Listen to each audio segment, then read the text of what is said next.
జర్నలిస్టులు ప్రధానంగా తమ వృత్తిపరమైన భద్రత, ఆర్థిక స్థిరత్వం మరియు కుటుంబ సంక్షేమం కోసం దశాబ్దాలుగా పలు డిమాండ్లను చేస్తున్నారు అధ్యక్ష. ఇక్కడ కాస్త కొన్ని విషయాలు మాట్లాడారు అధ్యక్ష. మంత్రి గారు ఉన్నారు, press academy chairman Srinivas Reddy గారు కూడా మన సభలో గ్యాలరీలో కూర్చున్నారు. చాలా మంది మిత్రులు కూడా చూస్తున్నారు. జర్నలిస్టుల సమస్యలు అనేటివి మనం మానవీయ కోణంలో చూడాలి అధ్యక్ష. చాలా మంది మిత్రులు నాకున్నారు అధ్యక్ష. మేము చూస్తుంటాం, వృత్తి ఏమో నిరంతరం పరిగెత్తుతుండాలి, ప్రతి నిమిషం అలర్ట్గా ఉండాలి, రోజంతా రాత్రంతా అదే పని చేస్తూ ఉండాలి, సమాచారం సేకరణ చేస్తుండాలి, చేరవేస్తుండాలి. కానీ వారి వేతనాలు చూస్తే మాత్రం గొర్రెకు పోక ఎంత ఉంటుందో వారి వేతనాలు అంతా చాలా తక్కువగా ఉన్నాయి అధ్యక్ష. వారి కుటుంబాలు ఎట్లా పోషించుకుంటున్నారో, వారి పిల్లల్ని ఎట్లా చదువుకుంటున్నారో, ఎలా చదువులు ఆరోగ్యానికి ఖర్చు పెడుతున్నారో ఇవన్నీ చూస్తే చాలా బాధాకరం అనిపిస్తుంది అధ్యక్ష. కొంతమంది విలేకరుల మీద ఆరోపణలు వస్తాయి, కానీ చాలా మంది విలేకరులు మరి ఇబ్బందులు పడుతున్నారు. ఆరోపణలు చూస్తున్నారు తప్ప వారి కుటుంబాలు ఎట్లా బ్రతుకుతున్నాయనే పరిస్థితి లేదు. ఇలా వాళ్ళు ధర్నా చేయలేరు, గొడవ చేయలేరు, వేతనాలు పెంచమని అనలేరు, అదే వృత్తికి ఎంచుకున్నారు. వాళ్ళు పనిపించోళ్ళు అధ్యక్ష. ఈ వృత్తికి ఒకసారి అలవాటు పడితే ఇది ఒక ఊబిలో ఊరుకుపోయినట్టే ఈ ప్రొఫెషన్ ఉంటే తప్ప దీంట్లో నుంచి బయటపడరు. కానీ ఎక్కడ చిన్న ఇబ్బంది వచ్చినా కూడా పరిగెత్తే వీళ్ళకి వీరి కుటుంబ ఇబ్బందులు మాత్రం ఎవరికి చెప్పుకోలేనంత ధైర్యంగా ఉన్నాయి అధ్యక్ష. అందుకనే వీరి యొక్క సమస్యలన్నిటివి సావధానంగా వినాలే, మనం పరిష్కరించాలి. ఎన్నో విషయాలు వాళ్ళు మన గురించి రాస్తారు, మనం వెన్నంటి ఉంటారు, మన యొక్క జీవితంలో భాగస్వామిగానే జర్నలిస్టులు ఉంటారు. కానీ వారి సమస్యలు మాత్రం మనం సానుకూలంగా ఉంటాం. ఏదో పండుగలకి పబ్బలకి కొన్ని విషయాలు సహకరిస్తూ పోతే కొంతమంది ఉంటుండొచ్చు, కానీ శాశ్వతంగా వాళ్ళ జీవితానికి సంబంధించి ప్రభుత్వమే ముందుకు వచ్చి పరిష్కరించాల్సిన బాధ్యత ఉందని ఈ సందర్భంగా కొన్ని విషయాలు మీ దృష్టికి తీసుకొస్తున్న అధ్యక్ష. ముఖ్యంగా వీళ్ళకున్నది కీలకమైనది అక్రిడేషన్ కార్డుల అధ్యక్ష.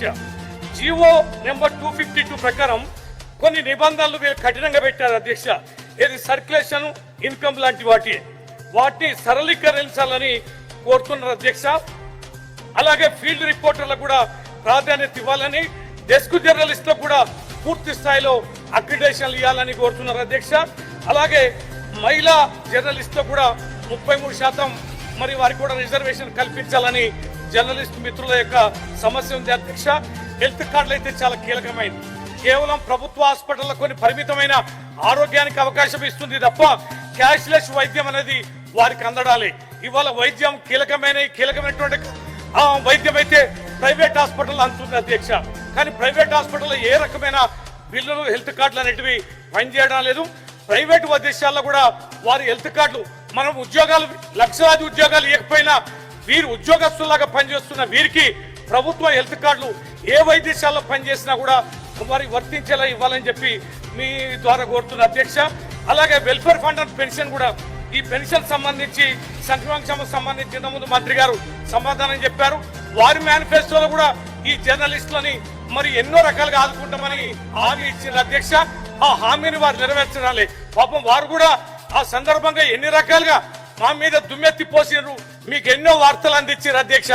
ఆ కనికరమన్నా చూపించాలి. ఇస్తామన్నారు 5 లక్షలు, 1 లక్ష ఇస్తున్నారు అధ్యక్ష. అది చనిపోయిన కుటుంబాలకు కేవలం 3,000 ఇస్తున్నారు. ఆ 3,000 ఎక్కడ సరిపోతాయి? వాటిని కూడా పెంచాలని ఈ సందర్భంగా మీ ద్వారా విజ్ఞప్తి చేస్తున్న అధ్యక్ష. అలాగే రైల్వే పాసులు కానీ, బస్ పాసులు కానీ వీటిని కూడా అందించాలని, అలాగే డిజిటల్ మీడియా గుర్తింపు కూడా, మరి వీళ్ళకి యూట్యూబ్ ఛానల్స్ ఉన్నాయి, వెబ్ పోర్టల్ జర్నలిస్ట్ తో కూడా గుర్తింపు కార్డులు ఇవ్వాలని మీ ద్వారా విజ్ఞప్తి చేస్తున్న అధ్యక్ష. ఈ యొక్క హైకోర్టు ఆర్డర్ ప్రకారం ఏప్రిల్ 30 వరకు అక్రిడేషన్ కార్డులు ఇవ్వాలని చెప్పని ఆదేశం ఉంది. ఇంకా మిగతా వాళ్ళందరూ కూడా ఇవ్వండి, అందరినీ చేర్చండి. ఈ యొక్క అక్రిడేషన్ కార్డులు కానీ, హెల్త్ సంబంధించి కానీ 5 లక్షలు ఇవ్వడంలో కానీ, హెల్త్ సంబంధించిన అన్ని హాస్పిటల్లో పనిచేసేలాగా ఉపయోగపడేలాగా కార్డులు ఇవ్వాలని మీ ద్వారా విజ్ఞప్తి చేస్తున్నా. ఇది కేవలం ఒక వారి ప్రభుత్వ ఉద్యోగాలు మనం ఇవ్వలే. అనేక మంది యువకులు వారు ఆ వృత్తిని ఎంచుకొని పనిచేస్తున్నారు. వారికి ఇతోధికంగా మనం సాయం చేస్తే, వారి కుటుంబాలు సంక్షేమంగా ఉంటే, వారు హెల్తీగా ఉంటే వార్తలు కూడా బ్రహ్మాండంగా చేస్తారు, నిత్యం అందుబాటులో ఉంటారు, మీ గురించి కూడా మంచిగా రాస్తారు అధ్యక్ష. అంటే చివరి ప్రశ్న కాబట్టి చాలా కీలకమైనది కాబట్టి మీ దృష్టి చేస్తున్న అధ్యక్ష, మీకు ఇది వారు రుణపడి ఉంటారు, మీ వార్తలే రాస్తారు, మీ ప్రభుత్వం గురించి మంచిగా రాస్తారు. మరి ఈ మధ్యన మీ మీద ఆవేశానికి గురి కావడానికి కారణం కూడా ఇగో ఇవన్నీ మీరు మీ యొక్క మేనిఫెస్టోలో చెప్పి చేయనందుకు కూడా మరి అది ఉంది అధ్యక్ష. దాన్ని తగ్గించుకోవాలంటే మీరు ఆ ప్రయత్నం చేయాలి. లేకపోతే మా ప్రభుత్వం కూడా వస్తుంది. మేము ఏవైతే డిమాండ్లు మేము ముందు పెడుతున్నామో, వారి విజ్ఞప్తులు మేము ముందు పెడుతున్నామో, రాబోయే రోజుల్లో అన్నిటి కూడా నెరవేర్చే రోజు వస్తుంది అధ్యక్ష.